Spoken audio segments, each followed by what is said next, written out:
Sunday errands, grocery list on my phone, rotisserie chicken, or drive-through tacos, nothing special. I remember the soft drum of wipers and the smell of hand sanitizer on my fingers, then a flash of metal, a hard white bloom. Airbags. Silence that swallowed every sound.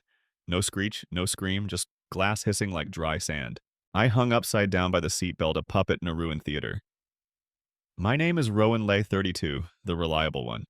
That's what my family calls me when they need something. When they don't, I'm too intense. That afternoon, I learned which one mattered. Someone pried the door. A voice asked if I could hear them. I nodded because words felt far away. Blood slid into my eye, metal on my tongue. A paramedic's palm pressed my shoulder and told me not to move. I listened. Later, a doctor said that probably saved my lung from a puncture. I believed him. I didn't feel lucky. I felt untethered. The hospital smelled like old air and bleach. I counted ceiling tiles to keep the panic small. Dislocated shoulder, 2 fractured ribs, mild concussion. Mild, they said, like it was a paper cut. I couldn't lift a cup of water without shaking. They asked who to call. I said no one. It wasn't bravado, it was an experiment. I didn't know I'd been running for years. If I stopped caring, everyone do they notice the weight drop. Hours turned into a dim soup of pain meds and beeping monitors. Nurses came and went with practiced calm. A physical therapist who looked 15 taught me how to breathe so my ribs wouldn't lock up. I did as told.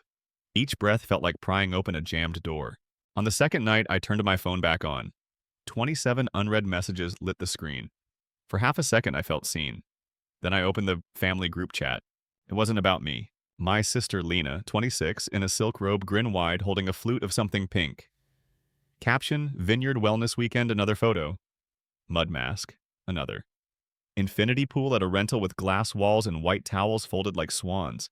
A table of sushi-matched robes sprinkled rose petals, self-care babes. Mom commented on every picture. You glow, honey. You deserve this.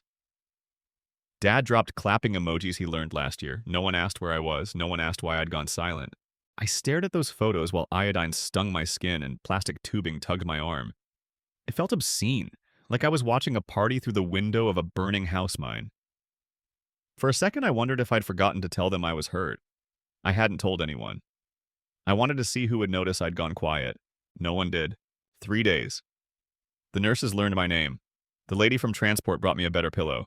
An older man down the hall moaned through the night.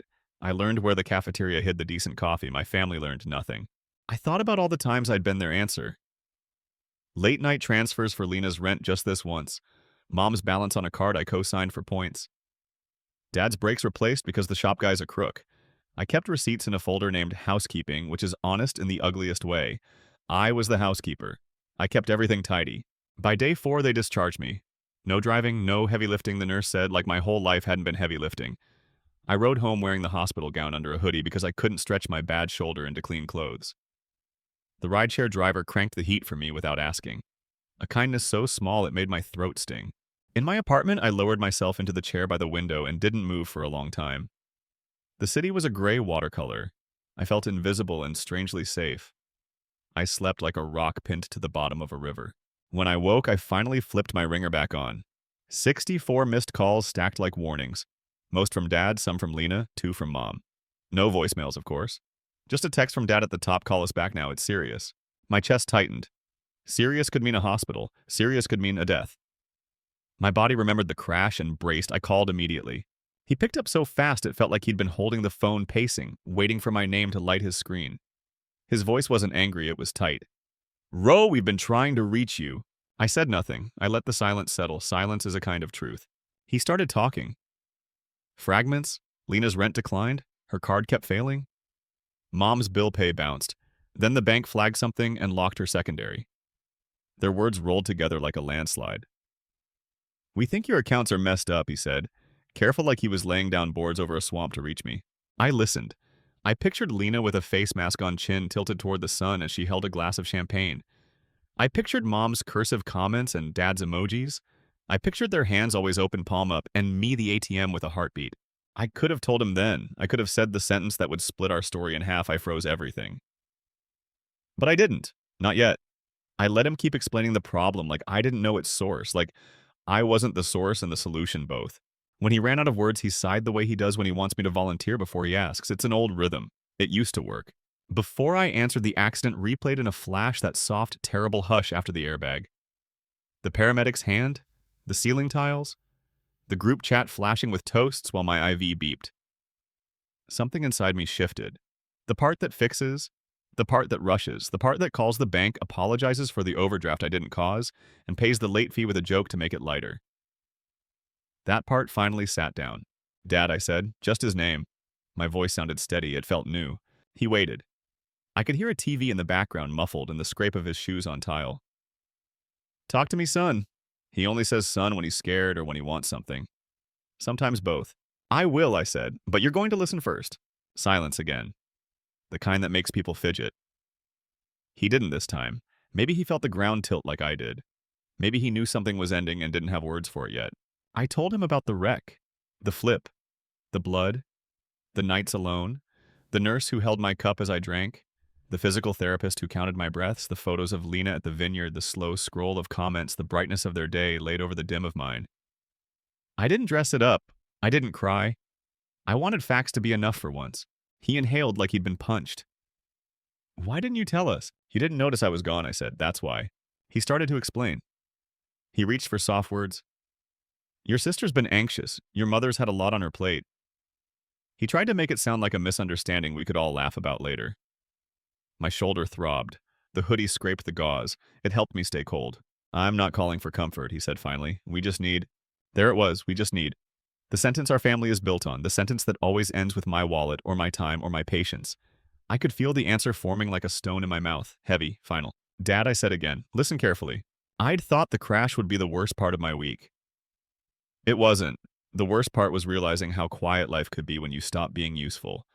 The best part was also realizing that I cleared my throat. I decided in real time to choose me. And I drew the first line I'd ever drawn with them. What I said next turned our little family economy to dust. And it was only the beginning. Listen carefully," I said. "I am Dad," answered. His voice was thin, afraid but proud enough to hide it. "I shut it all down," I told him. "Every card with my name. Every backup transfer. The joint savings Lena borrowed for a week 2 summers ago. Gone. Locked. Silence. A long one. I could hear him breathing through his nose, quick and shallow. "Why would you do that?" he asked like I'd stolen our family dog. "Because I was upside down in a car and you were clapping at selfies," I said. "Because I could have died, and all you would have noticed was a declined brunch." He started to defend them. "Of course he did. Your mom's had headaches. Your sister is fragile. We didn't know." "You didn't look," I said. "That's the point." Another silence. A TV clicked off. Maybe he went into the hallway so Mom wouldn't hear. "What do you want from us?" he asked. "Nothing," I said. "That's the change." He didn't yell. That surprised me. He went quiet in the way men do when they realize the ground under the house is mud. "Okay," he said finally. "Okay." He hung up without goodbye. I stared at my phone. My apartment hummed with the old heater. Outside, a bus coughed and moved on. I waited for regret to bite. It didn't. Only my ribs did. I made eggs, one-handed clumsy. The pan slipped and clanged. I laughed once, short and ugly. The sound bounced off the cabinets and came back lighter. I ate standing up because sitting hurt. Then I opened the laptop. This is what I'm good at. Not drama.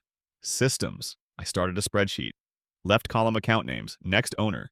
Role, status, notes. I typed with my good hand. I made calls. I waited on hold. The music was always cheerful. I wasn't. "Hi, I need to remove an authorized user," I said 12 times that day. "Could we ask why?" the reps would say. "Because I'm done," I answered. I kept my voice polite. I didn't explain the hospital, the photos, the thin quiet of that room. People believe paperwork more than pain. By noon, I had a new PIN, new passwords, fresh security questions that no one in my family could guess. No more favorite teacher or first car. I chose answers only I could hold. Things I haven't told anyone. The title of a poem. The street I cried on alone. A bank manager named Suri called back about an old joint card I'd forgotten about. "It's still open," she said. "Careful. Charges paused by fraud monitoring last night." "Last night?" I asked. My scalp went cold. "What time?" She read the timestamp. Right around when Dad texted, "Call us now." My fingers curled. "Close it," I said. "Flag it. Note that I requested the closure. I want a record." "Understood," she said.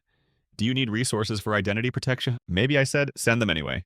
I put Suri in the spreadsheet under revealer with a question mark. I didn't know yet. It felt right. A knock, 2 short taps. My neighbor Maya peered through the door glass like a raccoon in a hoodie. We'd traded plants last spring and never really talked again. I saw you carry groceries with one arm, she said, and you looked like you were going to pass out. Can I help? I'm okay, I lied. She craned her neck and saw the hospital bracelet on my wrist. You're not, she said. Let me wash those dishes. You direct. I wanted to say no out of habit. Take care of it myself. But the crash had knocked that habit loose. Okay, I said. She rolled up her sleeves and started a sink full of hot water like she'd been my friend for years. You have family, she asked over the faucet. Technically, I said. Maya didn't push. She hummed and stacked plates. She set out 2 mugs, poured tea, and sat on my floor because I couldn't sit at the table yet. Here's my number, she said, sliding her phone with a new contact open. Use it if you need rides. Or soup. Or someone to curse at. I'm a great cursor. She grinned. It was the first easy thing that day. After she left, my phone vibrated. Lena. Why did you kill my car? Then hello. Then I have rent due. I didn't answer. Minutes later, Mom Bank is behaving weird. Can you look? Like I was her IT guy. No, how are you? Oh, I heard about the accident. Just the problem at hand. I put both messages in a folder. Evidence I named it, even though nothing legal had happened yet. It calmed me to file. I lay back and breathed through the ache. Memory unspooled. Not the hospital. Older things. The first time I co-signed for Mom. I was 22. She cried in the dealership office and called me her steady boy. I signed because that's what steady boys do. The night Lena guessed my passwords as a joke and squealed when she got in on the 3rd try. We laughed then. I changed nothing afterwards. I was busy and nothing bad happened yet. That was the pattern. Little floods that never reached the furniture. I told myself the floor was fine. Looking back now, the floor was never fine. It was wood swelling slow. Dad texted again that evening. Let's be calm, he wrote. We're family. I typed and erased a dozen replies. I settled on none. I put the phone face down. The next morning, Suri called again. Mr. Lay, she said. A note you asked for the attempted charges came from the same device as a previous purchase at She, named the spa resort Lena had tagged all weekend. My jaw tightened. Would you like to open a fraud case? Yes, I said. My voice was flat. Document it. I'm not pressing charges right now. I want the record. Understood. Her tone shifted warmer. I'm sorry. People do the closest, stupidest thing when they panic. Stupid is generous, I said. After we hung up, I added bank log shows device match to the spreadsheet.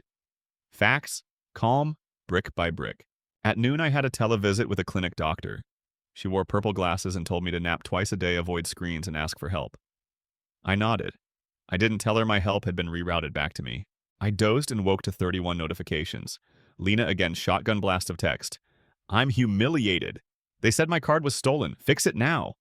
Then a photo of her at a counter, face, red eyes, glassy. She'd sent it to the family group and to me directly, as if I worked there. Mom followed. Sweetheart, I don't know what you're upset about, but freezing everything is cruel. Cruel. The word twisted. I put that message in the folder too. Dad called twice. No voicemail. I wished for once he'd leave words instead of empty rings. Words can be held up to the light. Rings are ghosts. I texted one person, Eli, from work. We used to trade weekend on-call shifts. He's the kind who notices when you say fine and your mouth twitches. Car wreck, I wrote. I'm okay, family not. He called. Tell me the short version, he said. I gave it. He exhaled a sound that was half curse. You're not crazy, he said. You're changing the rules. There. The validation I didn't know I needed until he said it.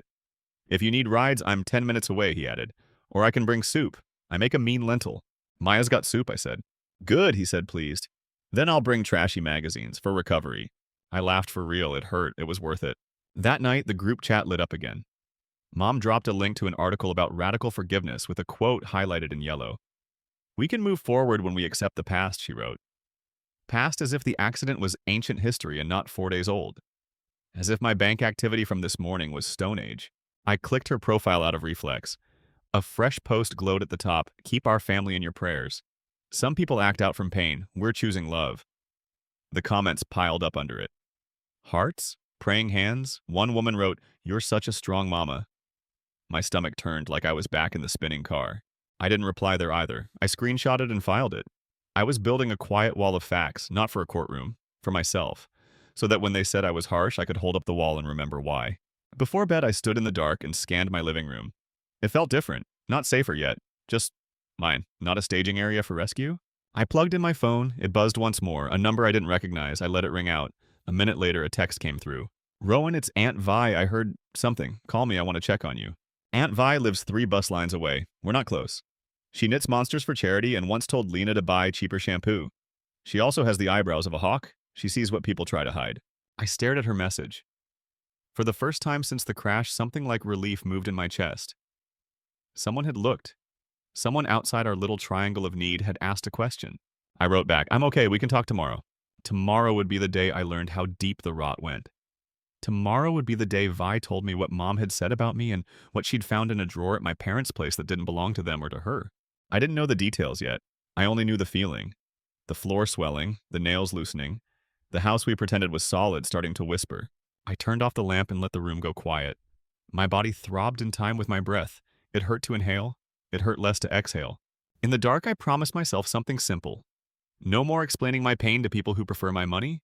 No more translating myself into a language they only speak when desperate. Tomorrow, the truth would walk in on its own feet, and I'd be ready to let it stay. I called Aunt Vi the next morning. She answered on the first ring like she'd been sitting with the phone in her hand. Coffee shop on Birch and 7th, she said. 10 minutes. I can't drive, I said. I'll come to you, she said. Stay put. She showed up in a quilted jacket and sneakers hair in a messy bun, a thermos under one arm and a brown paper bag under the other. She hugged me carefully, chin on my good shoulder. The bag smelled like ginger and scallions. I brought congee, she said. You can reheat it. First the talking. We sat at my tiny table. She took out her phone, scrolled, and slid it across the wood. Photos, envelopes with my name. A credit card mailer with the peel-off activation sticker still on. A typed personal loan agreement with blanks for my signature and Lena's. Interest at family terms, witness line empty. Where did you get these, I asked. Your mother's dining room, she said. She asked me to help sort the mail yesterday. I saw your name on a stack. She said, that's nothing. I don't ignore nothing. I took pictures. My mouth went dry. So they requested a replacement card to their address. Looks like it, she said. And this one, she tapped the loan paper with a knuckle, was in a blue folder labeled contingency. There were more. More what? Notes. Password ideas. Your old school, your first pet, the street we used to live on. Someone had written possibilities with check marks. I think Lena guessed until something worked. My stomach flipped. I saw her at 14 laughing when she cracked my email as a prank. I saw myself at 22 not changing a single thing. What are they saying about me, I asked. I wasn't sure I wanted to know. Vi's face softened. Your mother posted that you're acting out from pain and that they're praying for your heart. She told me you had a burnout, that you're making radical decisions because of stress. She leave out the car crash. She never mentioned it, Vi said. When I asked how you were, she changed the subject. I leaned back and stared at the ceiling until the edges of the room steadied. Thank you, I said. The words felt small for what it was. She reached across the table and squeezed my hand. Rowan people will make a story if you don't give them one. You don't owe them a performance. But you owe yourself the truth. If you want me to say what I see, I'll say it. Say it. You were the rope, she said. They climbed you like a ladder. You cut the rope. Now they call it a fall. Simple, precise. It slid into place like a puzzle piece I'd been holding upside down. My phone buzzed. An email from the bank, new credit inquiry detected. A furniture store I'd never set foot in. My jaw clenched. I forwarded it to Suri with a single line, not me. Another thing Vi said, your father looked tired. Not just worried, quiet. I don't excuse him. He knows more than he says, but he isn't steering this. Lena is desperate and loud. Your mother is calm and planning. Manipulator. The word rose like a buoy. I need to go over there, I said. Get anything with my name on it. Every stray card. Every envelope. You can't lift, Vi said. I can ask for rides, I said, and texted Eli. He responded with a thumbs up and shoes on.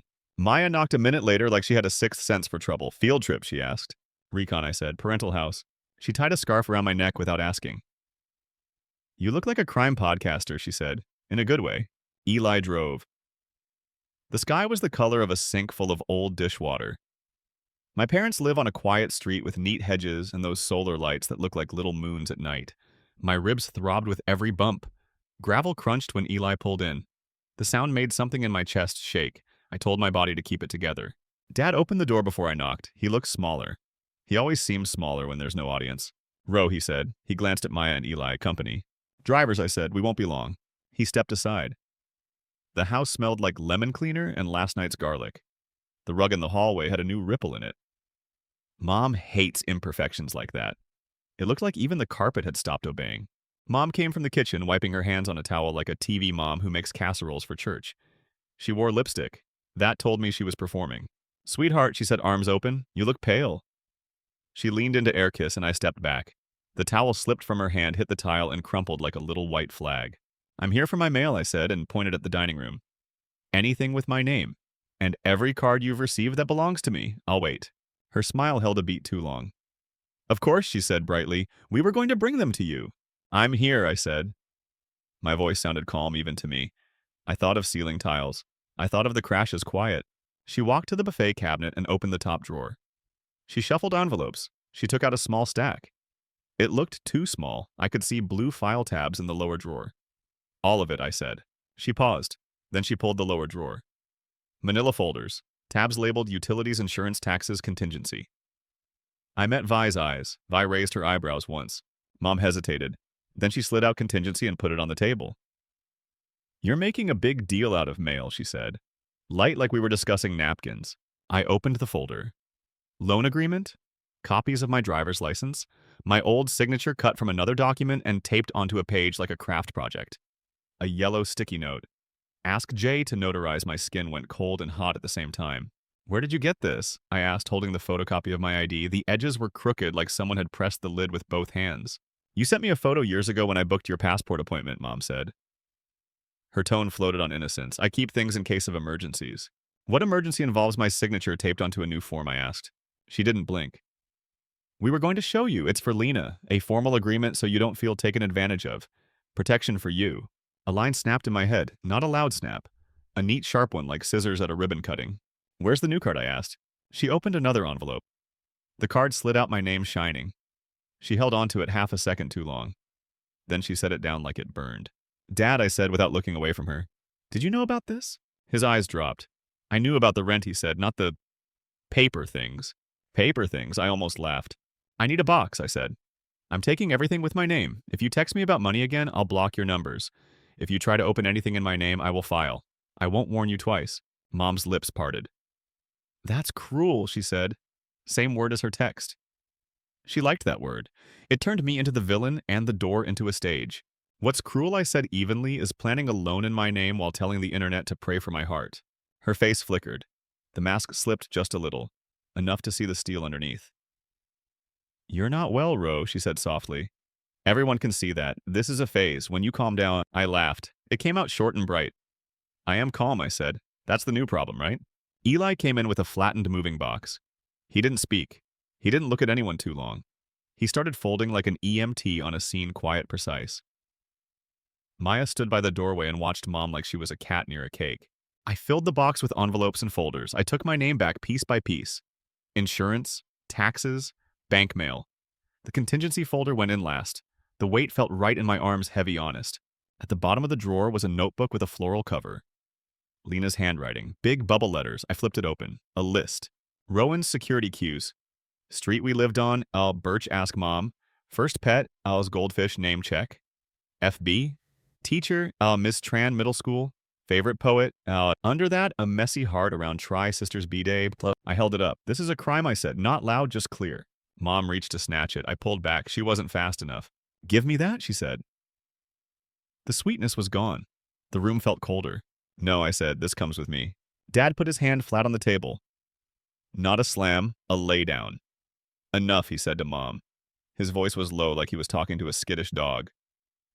"Let him take his things." She turned on him like a switch. "You don't get to talk now," she said. "You let this happen." He looked like someone had opened a window and the air was colder than he expected. He didn't argue. He stepped back. I slid the notebook into the box. I closed the flaps. Eli taped them shut in one neat stripe. The sound was clean and final. At the door, Mom tried one more time, soft and sad, her best dress. "Families forgive," she murmured. "Families notice," I said. "Families ask where you are when your phone goes dark." Her eyes flashed. "We didn't know." "You didn't look," I said, and stepped out into the bright gray. On the porch, the air smelled like rain and cut grass. My ribs ached. The box dug into my hip. Eli took it from me without a word. Maya looped her arm through mine gently. Halfway down the path, Dad stepped onto the porch, hands in his pockets like a kid sent outside. "Ro," he said. "I'm sorry." "Then do better," I said, not turning. "Not for me, for yourself." In the car, my phone buzzed. Attempt to activate card by phone failed. Voice ID mismatch. I smiled without humor. Suri was fast.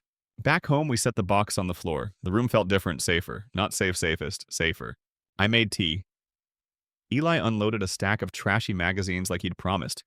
Maya found a pot and warmed the congee. We didn't mention the drawer, the loan, the notebook. We talked about a terrible movie where a guy fistfights an alligator in a department store. I laughed, winced, laughed again. Later alone, I opened the contingency folder and laid everything out, facts and rows, tape lines, signatures. I photographed each page, uploaded them to evidence, added dates. And who said what? A raft built from pieces of the ship that sank me. A new number pinged before midnight. Rowan, it's Josh. We haven't met. I used to date Lena. She says you lost it and ruined her life. I don't buy it. Can we talk? The revealer, I didn't expect knocking. Tomorrow noon. Birch and 7th, I texted back. I was done with their story. Time to write mine in permanent ink. Josh was already at Birch and 7th with a paper cup and a wrinkled apology on his face. Older than in Lena's photos. Honestly tired. I'm not here to pick sides, he said. I'm here because something's off. Start with what you know. He slid over screenshots, group text with names I didn't recognize. Mom Rowan's having a breakdown. Pray for him. Lena. He froze my life to punish me. Then a DM to Josh. Could you talk sense into him? He respects you. She asked me to apply for a card with you as co-signer, he said. Said you'd come around if I got the ball rolling. I told her no. Then she mentioned a notary, Jay, who does favors. A sticky note flashed in my head. Ask Jay to notarize it. Anything else? Yeah, he grimaced. They hit a furniture store yesterday. Lena said she had pre-approval. Your name came up at the desk. I left. Felt wrong. My phone vibrated. Suri. Mr. Lee, she said. 2 people are here trying to activate a replacement card on your profile. Mother and daughter. The mother matches your emergency contact. I can deny by phone or you can come in. I looked at Josh. He raised his palms. Go, I'll drive. The bank hummed pens on chains, gray square carpet mint in a dish. By the window, Mom composed. Lipstick perfect. Lena frayed sunglasses perched like a slipping crown. Between them, a thin, smiling man in a tie who wanted to be anywhere else. Suri stood when she saw me calm, crisp. Sweetheart, you look pale. Sit, Mom said, hostess bright. I'll stand. This is harassment, Lena snapped at Suri. We're family. For the record, Suri said to me, you're the only account owner. I know, my voice was steady. Bank air makes everything feel like policy. Rowan, Mom cooed. We're activating the card you requested months ago. You forgot, we're helping. I set the contingency folder on the desk on my side. The jagged photocopy of my license. The loan agreement with the taped signature. I didn't push them over. I let them mark a border. You keep these in your drawer, I said. My security answers. A plan to notarize a loan in my name. Her eyes stayed sweet. Only her hands changed fingers locking around her purse. He's not well, she told Suri. He's had a shock. He's lashing out. Suri didn't blink. The tie man coughed and shuffled pointless paper. This is where you say families help each other, I said. That you meant to protect me, that I'm cruel. We can skip it. You tanked my rent, Lena hissed. They said my card was stolen, at the counter. It wasn't it was, I said, by you. She barked a laugh, so dramatic. I turned to Suri. Please record that I denied this activation. Add the photocopy and notes to the fraud file. Done, she said, typing. I'll add a branch incident note. Include names. Yes. Mom's smile thinned. You're not pressing charges, she said. You're just angry. I'm not pressing charges today, I said. I'm protecting myself every day. Outside the sky was an expensive blue. I noticed it. Proof my brain had room for more than defense. Any cards with my name, I told Lena. She dug in her tote and slapped down 2 happy. I looked at Mom. She hesitated, then fanned 1 more from behind receipts. We were going to return them, she murmured. Now you have. I breathed deep. My ribs flared. Pain is honest. Your options, I said quietly. 1 stop, no more attempts, no more breakdown stories, no more notaries. 2, keep going. If you do, I file no arguing, just documents. You wouldn't do that to your own mother. You did this to your own son. The tie man fled. Suri stayed very still, very present, a witness in a neat blazer. You're destroying us, Lena whispered. You know I'm sensitive. I know you're resourceful, I said. Use it for yourself. We were scared, Mom said, voice tiny. So was I said. Upside down in a car, you were at a spa. Tears started a graceful practice. I didn't offer a tissue. New behavior. We're done, I said. It didn't slam, it clicked. Suri printed a form and turned it to me. Sign to remove all authorized users and place a hold on new requests. My hand shook once, then steadied. I signed. You'll regret this, Mom said softly, blessing and curse in one breath. Maybe I said, but I won't forget. They left in a drift of perfume and static. The ordinary lobby returned. A kid at the candy dish asked for two. One now, one later, his dad said. The kid bargained for three. Innocence has a volume. It tightened my throat. Suri slid a folder to me, copies, and my direct line. If anything else happens, call me first. Thank you, 2 words that weren't small. Outside, Josh waited with hands jammed in his jacket. How bad? Real, I said, and over. If she calls, I tell her to stop. Then I block. We stood a moment, our reflections faint in the glass ghosts of the old script. I felt empty and clean, like a room after you pull down a heavy shelf and sweep the holes. At home, a text from Dad I didn't know. I see it now. I'm sorry. I didn't answer. Apologies run on a different clock than change. An hour later, Lena's landlord rent unpaid. 5-day warning. I set the phone face down and breathed. In, out. The world kept going. A knock Maya with Tupperware and a tiny jade in a mug. For your window. Low maintenance. Perfect roommate. Good, I said. I'm trying to need less. How'd it go? I said we're done, I told her, and I meant it. Then we eat. We ate on the floor congee soy sauce, a sliced egg. The spoon clicked. The heater rattled. My shoulder ached. My chest felt light. Just after midnight, an unmarked envelope slid under my door, a blurry printout of an attempted transfer from an old backup account. $900. Denied. A last grab, a reflex, a machine finally learning my no. I dated the page, filed it under evidence, and added a fraud alert with my case number. No speeches, just forms. The apartment settled into the good, quiet walls at rest. I brushed my teeth, touched the purple bruise at my temple, and said, we're done. Morning was logistics new. SIM, blank voicemail credit, frozen P.O. box, physical key. 2FA storage canceled. Aunt Vi brought a shoebox, pre-filled notary form. Talking points in Mom's hand sealed final notice envelopes. I'm okay, I said. You're clear, she answered. A wellness check came and went, unfounded, documented. My boss forwarded concern for employee and added, ignore the noise. Take time, we've got you. Josh sent friend thread screenshots. Distance shrank the words. Dad met me at the park, handed me my spare key, said he wouldn't make me the rope again.